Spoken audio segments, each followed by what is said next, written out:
is Courtney-Ann. If you don't know me, I make finance-related videos and vlogs, and you're watching another episode of CASHFLOW Mondays. This week, we're going to be talking about 8 things that I would never buy. So without further ado, let's get into the video. Number 1, which is at the top of the list of things that I would never buy, is phones, guys. I would never ever buy a new phone just because it's been dropped or released. Now, although I am an Apple fan and Apple phones are generally more expensive, I was never the type of person to change my phone every time Apple released a new device. How I would do it is, if my phone is not broken, if it still does what I need it to do, if it's still functioning properly, I actually wouldn't get a new iPhone until one of any of those things occur, and then I would get a new iPhone. Number 2 on the list is actually clothes. Now, I'm not saying be a Scrooge, but personally, I would never spend an absorbent amount of money on clothes.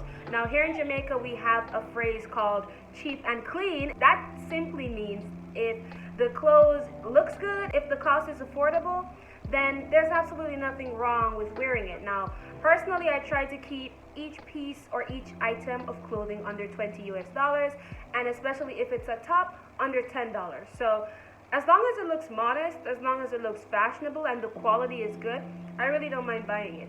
Number 3 on the list is actually retail coffee. Now, I know a lot of Starbucks fans are probably watching this video, so let me just put it out there. Homemade coffee is way more cheaper than retail coffee. When we purchase retail coffee, we're actually paying for the convenience and the branding, the packaging, the labor costs, and the simple hype of buying Starbucks or whatever it is you like, Dunkin' Donuts, I don't really care. But if you reserve 5 to 10 minutes out of your morning to make your own cup of coffee, you can literally save $5 per day. 5 is 25, and 25 times 4 is $100.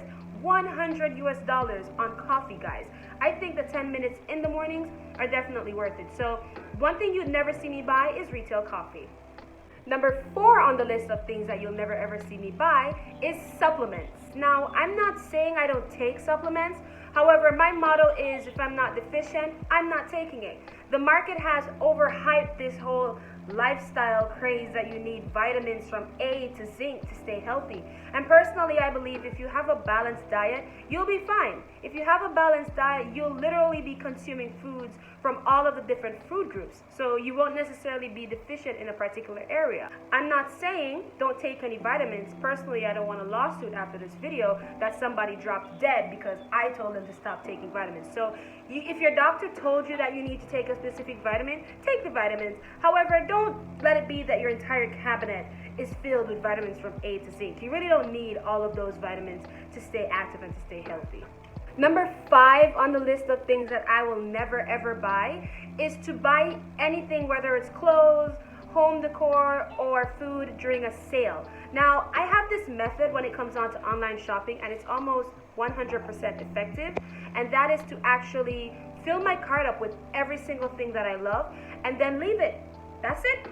Leave it for a couple days, maybe a week or 2, and then I would go back to the website, whether it's an app or it's a desktop website that you can actually log on to, and then I would actually go through the cart and see if I still absolutely love this thing, or if I feel like I still absolutely need this thing. And if I don't, I remove it. It saves me a lot of money. It prevents me from impulse buying. And I'm sure if you practice this in your lifestyle, you actually save a lot of money too.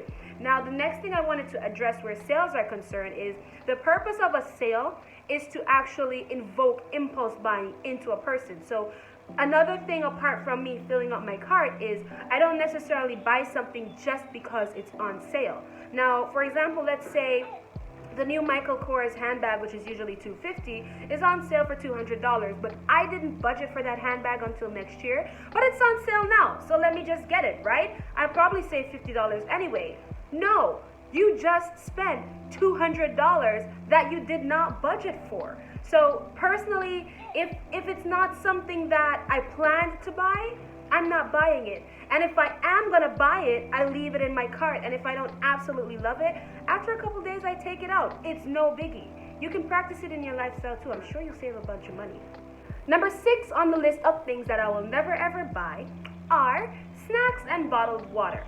I'm not saying I don't eat snacks. Don't get me wrong. I do eat snacks, but I'm not gonna spend this large sum of money on snacks, and I will never 0% buy bottled water for my home. Let's start with snacks. more persons are working from home, right? So more persons will be consuming the food in their home, and that's okay. However, when you're getting up every 15 to 30 minutes to have a snack, it's quite unproductive when you look at it. You're not actually focusing on the task at hand. And then two, you're actually packing on calories because so many of these snacks are filled with calories, which in turn leads to us putting on a bunch of weight. Another thing is when we're snacking, we don't necessarily have the urge to have a full meal or a full nutritious meal. So I personally don't practice snacking, so I really don't buy snacks like that. I don't really buy snacks like that. Now, for bottled water, this is a big question for me. Like, why do people feel like they need bottled water at home? Like, isn't the earth polluted with enough plastic anyway? Plastic is recyclable, yes, but how many of us actually recycle our plastic bottles? Most of us don't. So when you're at home and you feel like you need bottled water, it really doesn't make much sense to me. Personally, I have cups, I have glasses.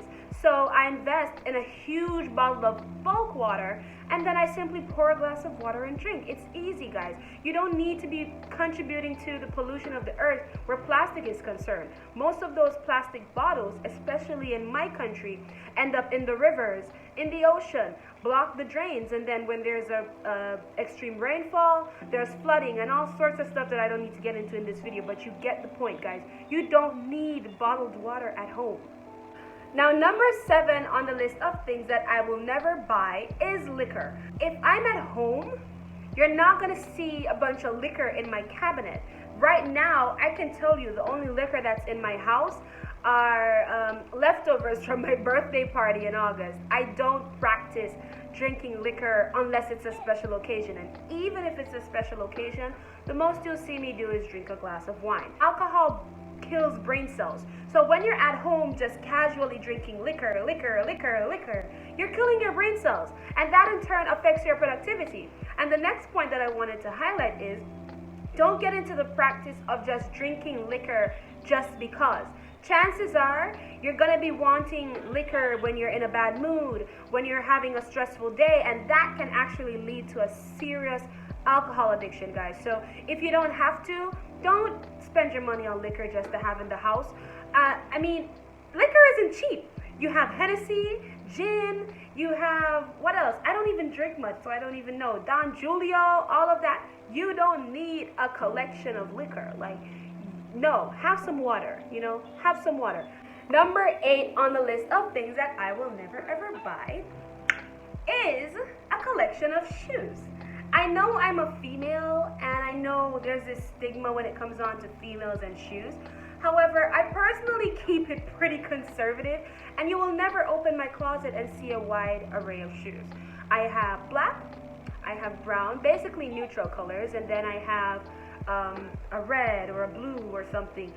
But I try to keep it as neutral as possible simply because as women, we spend so much money on clothes and shoes, and we probably only wear these things once, especially because of the type of shoe. It can't really go with any outfit, and then you find that you wear it one time because you had this wedding to go to, and then the shoe stays in your closet until next year. You probably, if you find an outfit to match it, take it out to wear, and then it's dry rotten because it's been there a whole year. So I personally don't spend that much money on shoes. I try to keep it as neutral as possible. I hope you guys enjoyed this week's video. I just figured I'd put something together about my personal spending habits. But if you're into finance related videos, budgeting, entrepreneurship, business, you can feel free to subscribe. I make these videos all the time. So don't forget to like, don't forget to share, don't forget to subscribe, and I will see you guys in the next video, okay? Bye guys, see you soon. Right there on top of the moon, we could sit